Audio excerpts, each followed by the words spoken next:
ឡើងតែផ្ទុះក៏ដិតវិញហើយយកក្រុមអីគេយកក្រុមអីគេវ៉ាវល្អមើលមែនតើខ្ញុំយកហ្វាំងឡង់ខ្ញុំមានហាឡាន់តោះអានេះយកអត់យកខ្មែរមកមិនចៃអូឥឡូវយកស៊ីមែនយកស៊ីមែនយកស៊ីមកហើយនេះអូ ណូវេមួយកម្ពុជាអូឲ្យលេងមិនទៅចុយឲ្យលេងមិនទៅស្អីគេចេញលេងមិនកើតហ៎រហូតដល់ថ្ងៃឯងមើលអញឃើញដែរឈួតchứ បបថ្លៃចាស់អូកីឡាករខ្មែរឈ្មោះ Ronnie Collins ស្អីគេតោះឥឡូវណូវេតមួយខ្មែរតោះកីឡាករខ្មែរឈ្មោះប្លែកៗហ្នឹងធွာទាំងយប់អូខេតោះអូខេតោះអរគុណខំមីសម្រាប់ធွာទាំងយប់អូខេអូវ៉ាវកម្ពុជាអូអាជើងវាយមែនអាមែនហើយអាជើងវាយមែនហ្នឹងអាជើងវាយមែនស្អីគេហ្នឹងមែនហើយតែខំអូមើលខ្មែរយើងមើលខ្មែរមកជើងមិនបានបងឯងមើលងាយប្រទេសខ្លួនឯង Well, it looks like a big game, sounds like a big game. Everyone involved is absolutely អត់ទេខ្ញុំដាក់អានេះខ្ញុំដាក់ excellent ទាំងអស់គ្នាទេ excellent ហ្នឹងស្មើភាពគ្នាទេ game នេះចុះហេឈ្មោះខ្មែរអីគេបាក់អីគេ knock folk ឯណាប៊ីសិតឯណាស្មើភាពគ្នាទេខុសតែឈ្មោះកីឡាករទេ could move up a gear here. អញគិតយូរមែន Now it's Haaland. ហាត់សិនហាឡាន់ទៅបុកកីឡាករយកអត់មានឈ្មោះអាសុកអីបុកមែនឈ្មោះអាសុកណាទេ Which player is best equipped for this game? បានមើលកីឡាករអុយមកប្រែអុយមកអាងទៀតមើល ហាឡាន់ហាឡាន់ football field. It's almost as if he's still on the training ground. There's one little story in a game where he scored 4 but he was still angry. And asked why he was angry, he said, well, I missed one of my good chances. I think he's destined for greatness. បាន knock folk Hard to disagree with that. ម៉ាគីន It's the sort of situation he Colin. thrives in. អឡែន អរេគេលាគិតក្រុមទេគេគិតនេះ លើក That's gone route one. គេគិតលើកទឹកដៃអ្នកលេងទេ game នេះមិនដូច FIFA ទេ FIFA គិតក្រុម បាទនឹងអានថាម៉េចឈ្មោះ I think បាទ a អាន cautious start from both teams. អញបាយគេ អត់មានឃើញឈ្មោះវឌ្ឍនៈវត្តអីទេបាទ អូយហត់ទៅហួយមកហត់ទៅ ចេញមក ហត់ទៅមកទៅវិញ Now Erdogan. Bumps him off it and wins back the ball. That is good pressure. អីអញ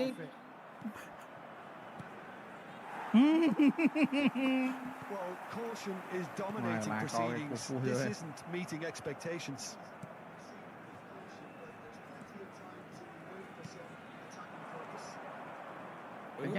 អុយមកផ្ទះអើយអញអើយតាក់ទឹករួអូមករត់រត់ឡើងប៉ៅ Very good run. រត់ចូលទៅ ប្រេះអា ងាប់អើយមិនតាន់ទេ Super running, sharp movement. Came up against a defender though who was ever so determined. អូយអានោះខ្លាំងអាលេខ3ទៅសាហាវមែន Haaland looking to pass their way up the pitch. They'll want to make the most of this turnover. យ៉ាអូមួយ អូយប្រាយទៅទៀតទៀតក៏កមកក្រោយមក Here's Solot. ដាច់ឡើយ ប្រេះ Genuine physical edge about this អូ game. អញអើយតាក់មែនតាក់ជើងតាក់មែន Not gone well. យើងអត់មានណាគេនៅក្រោមគិតតែមក3ហើយ Chance for movement. អូខំមីងលេងបណ្ដោយខំមីង He's had a shot. អូអញអើយតាក់មែនអើយ សុយទីតត ដូច ខ្លាំង សម្ោច ហាឡាន់លោតទៅធាក់ក្រូនលើហាឡាន់លោតធាក់ក្រូនលើតែមួយចូលគេទៀត តែចូលគេ វាមិនតែខំមីងមកបោកផ្លេចទីវាមិនតែ Oh, looks as បោក smooth. បោកទៅ And now លា they ផុត can ផុត clear ណា the អើយ pass. កើតទេ ហើយអ្វីហ្នឹងមិនបានខំមីងលេងមកទៅបោក20ទី And here's Solot. អញអើយ ហាឡាន់ លើឈួរអើយលេងសឈួរស្អីគេសឈួរ យ៉ាវ៉ាន់ធូ Passes ប៉ះមួយបោះទៅ succession here. យ៉ាណៃប្រាយមកវិញណា ពី Mau với anh Tôi cái đá ăn nó không bình biết thường Odegaard. anh Ô đá anh. mà đây cá sốt mà đó lấy mà quả tiền ô thế mấy anh ôm Ô anh. đá mà đây It's a threatening ball. số từ Ô anh ơi. Cô là Đó, cô à cái kia Norway mỗi Campuchia Rồi cái mày tăng Norway á, mày là cá tôi Norway ấy. cái kia Norway mỗi Campuchia cái tăng mấy Taker has to look for options mày because an area mày of bọc supply bọc cái bàn phê doesn't à look bàn phê promising đi here. mấy không Yeah, they need to be thinking it's surely now. cái kia Oh, and that one's done no damage in the end. mình tay mà đá xe kia này It's a pretty loose pass. Well, a goal Nhiều here bảo just before tiền. half time could mean a great anh deal. ơi tệ That's dù gone mẹ loose. Oh no, he's got that wrong. Haaland. Into the final 5 minutes of the first vàng lết half. ấy giá ô And that pass just Sru tư. that's put paid to the À nhà. Sru khóc cụ tao quá. trời cái kia tệ chưa anh Phương nó sút du mày Get on the turn. anh cho khỏi chạy anh chơi găng rồi Anhจะlàm khi xuất tiết thôi. That will annoy the manager. They're making themselves too cái câu predictable. Anhจะlàm khi xuất tiết thôi. FIFA mình số tài năng này Xuất tả năng. Anh gây gọi đang xuất tả năng. It's a searching bom pass. tam phụ ba phụ bỏ Oh, well played, well sorted out. anh ơi Campuchia mỗi Norway xấu nè Half-time. cái kia Anh mấy bạn xuất Going tao at đó. half-time with both Cái defenses kê. still yet to be breached. They rather cancelled each other out in the first period. tay này em Let's ra see luôn what the đây second half brings.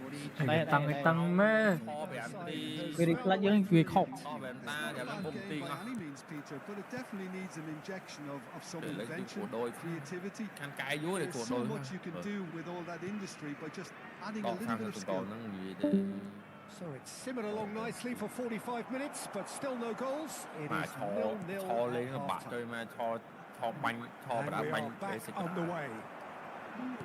So neither side has yet Anh Ồ, biết là mà mình lấy cái bạn- trang phim rồi. tăng tốc chỉ với Norway á anh ơi Đội ai? ơi. That is Đội ai ơi, đội ai. Norway Vừa really mê are good sắp at bình what tì. they're doing. They'll gladly Đội ai take ơi, the đội ai. opportunity to launch the pass A đấy Đi ơi con pass cua A thấy đấy cái vừa mới sụt châu ơi tại kia Mình đâu còn trâu ở đây chọn lên. À game này mình trâu kia chọn lên về mạch. lên cái tên tí này các are bạn nên certainly conflict plan playing with an intense focus in executing their plan here. conflict plan whatever he had in mind, that was not it. And he's intervened well there. Ôi, anh mình. về cho tới lăng pin tìm đảo rom No, that's been Không intercepted. Ừ. Well, that is Không not có the best được, ball. And he offers Rom. an apologetic look. rom mình Ui, gì tự nà thì anh bắt to. rom cũng đã rom bật ấy trời spam Well, quality Ui, bác một clearly đòn tí. deserted him at the crucial moment. Clearly is miffed Rồi mai having ba made cái the ló. run về trong and máu not bốc lỗ get thôi picked out. If they want to counter, they could do with more Mà speed. rốt quá. Best part of an hour and still no đỏ breakthrough cầu from bốn đẹp outside. bọt anh ơi bốn đẹp bọt anh nha In with the challenge. Rồi mà Haaland. trời ơi ắt nè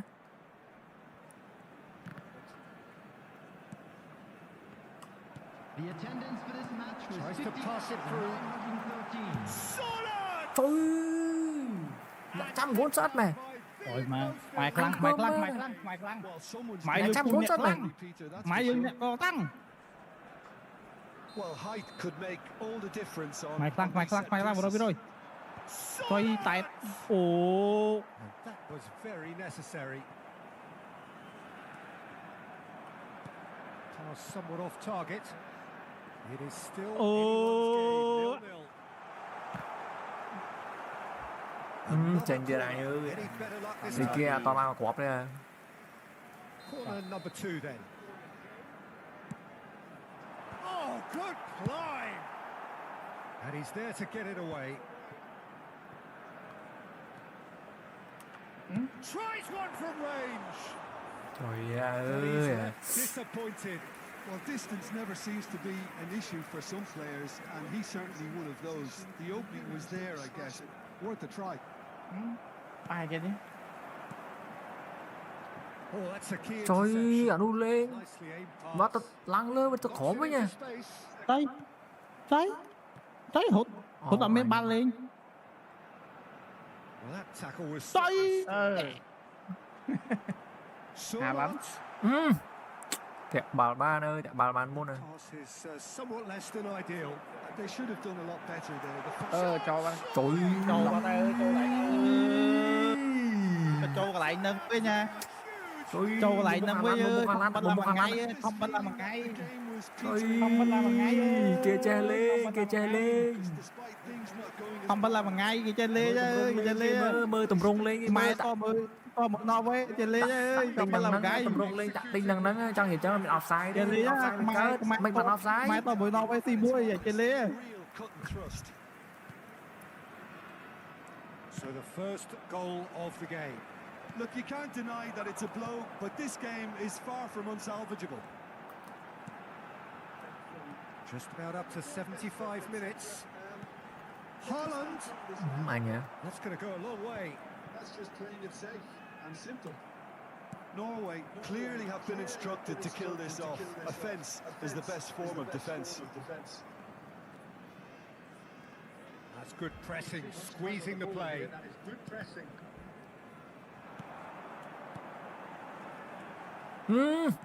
Trời mất. Back in possession and ready to go again. Yes, can they get it away? Anh ơi. Rồi mà ơi. Yes, it is. Trời ơi. Mai nhân từ tua bám bao vì sao thế đây? Offside. Offside. Mai nhân từ tua bám bao vì sao mày ơi.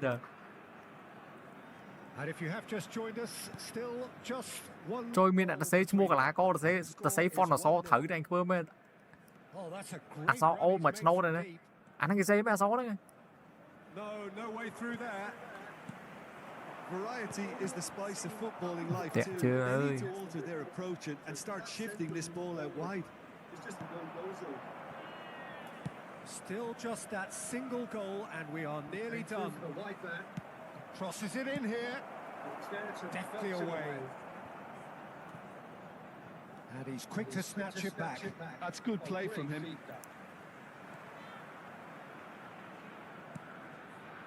That's a shade optimistic.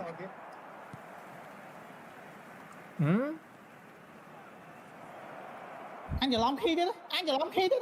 Anh số đấy. Sao lôi. Only do one thing now, Peter. Get the ball up front, make sure it sticks, and sustain some pressure. Salon mến, bộ đây salon mến. Ơi, mẹ slot đấy vì giờ lắm khi mà. Moments now away from seeing this one out. 2 added minutes has been indicated. Anh vừa mới bắt ra kia lỗ nha chú này. That's good running with the Đi ball. nhung một gồn trời mà ơi. And we're done. Tao mũi tiết mũi sốt. Mũi sốt tiết. Mũi sốt tiết. Mũi sốt tiết. Tiết. A terrific Cái nhà nó mặc however quạt you tiết. look at it. Tao đâu có Mà đông nữa. phải Đã có không? đông. Đã